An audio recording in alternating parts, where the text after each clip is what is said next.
Hello, you beautiful gods and goddesses.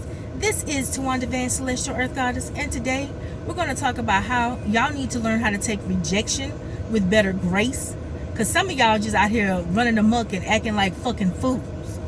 Now, as I was pondering how to do this video, I was trying to figure out how to balance gracefully speaking the truth, but you know what? The truth's going to get told how it's meant to get told. If it's horrible, so the fuck be it. And if you don't like it, then that means that's some shit you probably need to fix any damn way. So now we're going to get into this shit.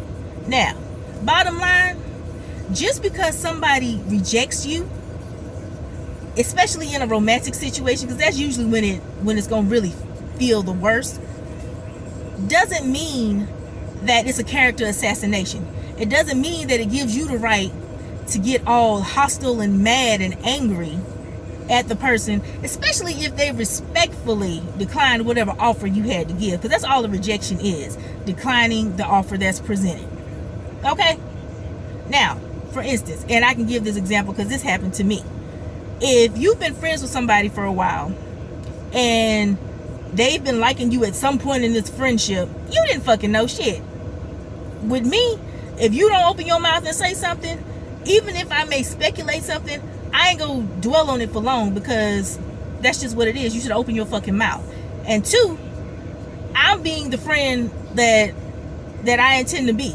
No more, no less.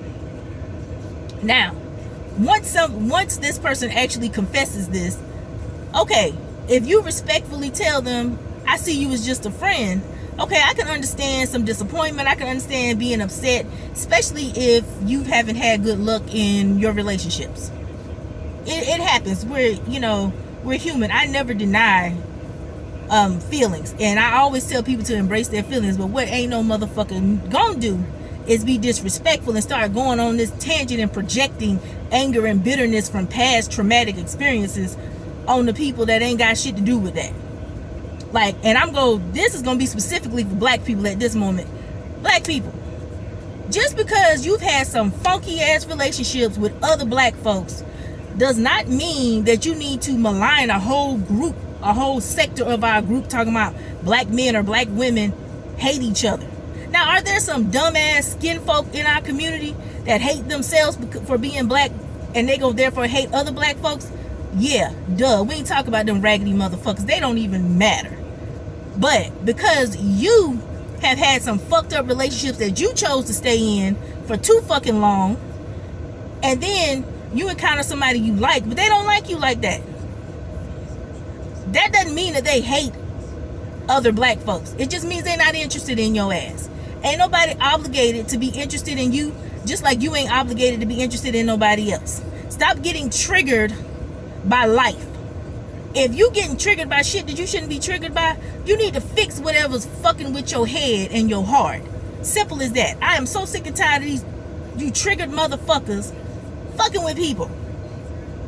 Ain't had shit to do with your problems. Whatever trauma you went through in childhood or in some relationship, you need to go to therapy and fix that shit, and get some spiritual healing to go along with it. Point blank motherfucking period. And I'll add some occultists and this company called Betterhelp, where you can find a proper therapist. I'll also even add a life coach, and it's a woman, if y'all ain't into the more esoteric spiritual side. It's also a woman, her name's Cassandra Mack. She's a motherfucking powerhouse. She has her own ministry where she helps people become their greatest versions, and she knows how to take principles from the Bible and apply them to real life. She don't be doing that dogmatic shit. She be on some real shit, because a lot of shit she be saying, I be saying my damn self. Of course, she's just not. She just says it in a different way. But either way, it's all love. But I'm not gonna sit here and call her no motherfuckers. Love don't mean letting you live in this scuzzy, low vibrational, mucky shit that you've been allowing yourself to live in for however fucking long. I'm gonna tell you one thing. Those of y'all that claim y'all want love, you actually have to embody that love and then project it to the world. If you giving off funky ass energy, ain't nobody gonna love you. Not the ones that you want to love you. You gonna get scuzzy ass motherfuckers just like you that got problems and ain't fixing they shit. and y'all gonna make each other even more miserable than you already are. And another thing, if a friend only likes you as a friend and you value that relationship like you claim you do, you ain't gonna be acting a damn fool towards them, because that's a good way to lose good friends too. So if you trying to not be alone, you're doing a fucked up job.